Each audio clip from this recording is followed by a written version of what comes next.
Sandeep join ചെയ്തതിന്റെ പിറ്റേ ദിവസം പാണക്കാട് പോയി തങ്ങളെ കണ്ടിരുന്നു. അപ്പൊ കോൺഗ്രസിൽ ജോയിൻ ചെയ്യുന്ന ഒരാൾക്ക് മുസ്ലിം ലീഗ് പ്രസിഡന്റിന്റെ അനുഗ്രഹവും ആശീർവാദവും കിട്ടിയേ തീരൂ എന്നൊരു സിറ്റുവേഷൻ ഉണ്ടോ? നോക്കൂ, ഞാൻ ജനിച്ചു വളർന്ന സ്ഥലമാണ് മലപ്പുറം. ഞാൻ ജനിച്ചു വളർന്ന സ്ഥലത്ത് എൻ്റെ നാട് മലബാർ ഉൾപ്പെടെയുള്ള ഈ കേരളം മുഴുവൻ ഈ നാടിൻ്റെ മതനിരപേക്ഷത നിലനിർത്താൻ ആവശ്യമായിട്ടുള്ള നിലപാടുകൾ സ്വീകരിക്കുകയും അതിനുവേണ്ടി ഏറ്റവും അധികം പ്രയത്നിക്കുകയും ചെയ്തൊരു കുടുംബമാണ് പാണക്കാട് കുടുംബം. ആ പാണക്കാട് കൊടപ്പനക്കൽ തറവാടിനെ ഏതെങ്കിലും തരത്തിലൊരു എന്താ പറയുക മോശപ്പെട്ട രീതിയിൽ വ്യാഖ്യാനിക്കുന്നത് ബഹുമാനപ്പെട്ട മുഖ്യമന്ത്രി അത് ചെയ്തു, BJP സംസ്ഥാന പ്രസിഡന്റും അതേ വാചകങ്ങളാണ് ഉദ്ധരിച്ചത്. രണ്ടുപേരും കോപ്പി പേസ്റ്റ് ചെയ്ത പ്രസ്താവനയാണ് മാധ്യമങ്ങൾ കൊടുത്തത്. എനിക്ക് മനസ്സിലാകുന്നില്ല ഇവർക്ക് രണ്ടുപേർക്ക് എന്താണ് വാസ്തവത്തിൽ പറ്റിയെന്ന്. കാരണം 3.5 കോടി മലയാളികളുടെ മുഖ്യമന്ത്രി വാസ്തവത്തിൽ സന്തോഷിക്കണ്ടേ? പാണക്കാട് കുടുംബം തങ്ങൾ എന്നോട് കാണിച്ചിട്ടുള്ള ഒരു സൗഹാർദ്ദപൂർണ്ണമായിട്ടുള്ള നിലപാടിൽ, ആ സ്വീകരണത്തിൽ വാസ്തവത്തിൽ ഒരു മലയാളികളുടെ മുഖ്യമന്ത്രി നിലയ്ക്ക് അദ്ദേഹം സന്തോഷിക്കല്ലേ വേണ്ടത്? അത് കൊടുക്കുന്ന മെസ്സേജ് എന്താണ്?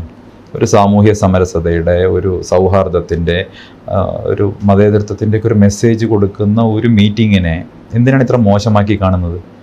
സുരേന്ദ്രന് താല്പര്യം ഉണ്ടായിരിക്കാം, സുരേന്ദ്രൻ്റേത് വർഗീയ നിലപാടുകളാണ്. പക്ഷേ മുഖ്യമന്ത്രി പിണറായി വിജയൻ ഒരു പ്രഖ്യാപിത മതേതരവാദി എന്തിനാണ് ഈ രീതിയിൽ ഇതിനെ വ്യാഖ്യാനിച്ചെന്ന് എനിക്ക് മനസ്സിലായിട്ടില്ല.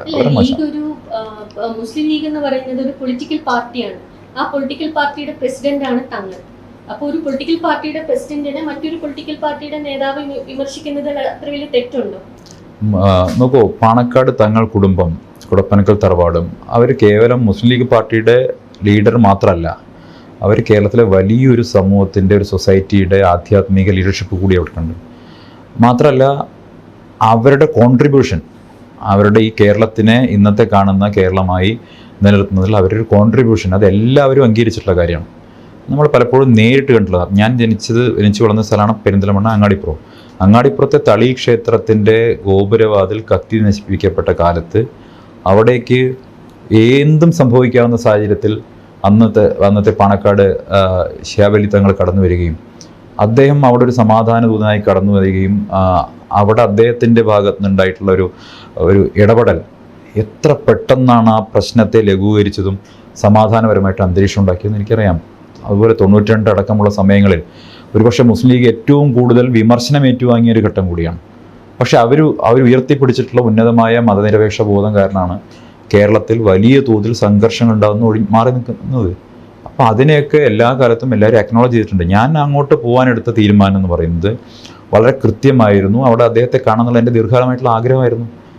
ബഹുമാനപ്പെട്ട കുഞ്ഞാലിക്കുട്ടി സാഹിബ് അടക്കം 4 അവിടുത്തെ MLA, Mannarkkad MLA ഷംസുദ്ദീനും, പെരുന്നോണ MLA Najeeb Kanthapuram, PK Firoz അടക്കമുള്ളവർ, മഞ്ചേരി MLA അടക്കമുള്ള എല്ലാവരും, രാജ്യസഭാംഗം ഹാരിസ് അവർ ഉൾപ്പെടെ എല്ലാ ആളുകളും ഉണ്ടായിരുന്നു. അപ്പം അവർ തന്നിട്ടുള്ള സ്വീകരണമൊക്കെ വലിയ സ്വീകരണമാണ് തന്നത്.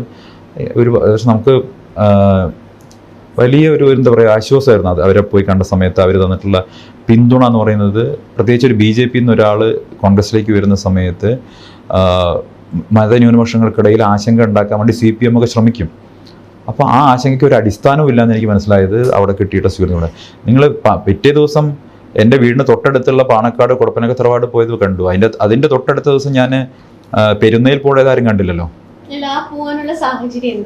ഞാൻ എപ്പോഴും പോകുന്ന സ്ഥലമാണ് പെരുന്നയിൽ. ഞാൻ ബഹുമാനപ്പെട്ട NS ജനറൽ സെക്രട്ടറിയുടെ അടുത്ത് എന്നെ ഏറെ ഇഷ്ടപ്പെടുന്ന ആളാണ്. ഞാൻ അങ്ങോട്ട് ഏറെ ഇഷ്ടപ്പെടുന്ന ആളാണ്. ഞാൻ മിക്കവാറും അത് കൂടെ പാസ് ചെയ്യുമ്പോൾ വൈകുന്നേരം എനിക്ക് ഒരു അപ്പോയിൻമെൻ്റ് ഇല്ലാതെ കയറി പോകാൻ പറ്റുന്ന സ്ഥലമാണ്. ഞാൻ പോയി അദ്ദേഹത്തെ കാണാറുണ്ട്. ഞാൻ അദ്ദേഹത്തോട് കോൺഗ്രസിൽ ചേരുന്ന സമയത്ത് ഫോൺ ചെയ്ത് വിവരം അറിയിച്ചാണ് ഞാൻ കോൺഗ്രസ് ചേർന്നത്. അദ്ദേഹം വലിയ സന്തോഷത്തിലാണ് അദ്ദേഹം എന്നെ സ്വീകരിച്ചത്. എൻ്റെ എല്ലാ പ്രവർത്തനങ്ങൾക്കുള്ള പിന്തുണയും സ്നേഹവും ഒക്കെ അദ്ദേഹം അറിയിച്ചു. അദ്ദേഹത്തിൻ്റെ എല്ലാ പിന്തുണയും എനിക്ക് തന്നിട്ടുണ്ട്. അത് എല്ലാ കാലത്തും എനിക്ക് കിട്ടിയിട്ടുണ്ട്. ഞാൻ BJP പ്രവർത്തിക്കുന്ന സമയത്തും അദ്ദേഹത്തിൻ്റെ എല്ലാ പിന്തുണയും സ്നേഹം എനിക്ക് കിട്ടിയിട്ടുണ്ട്. അദ്ദേഹം എന്താ പറയുക വളരെ സ്നേഹത്തോടു കൂടി എന്നോട് പെരുമാറുന്ന, ഞാൻ ഇഷ്ടപ്പെടുന്ന, ഞാൻ ഉപദേശങ്ങൾ സ്വീകരിക്കുന്ന ഒരാളാണ്.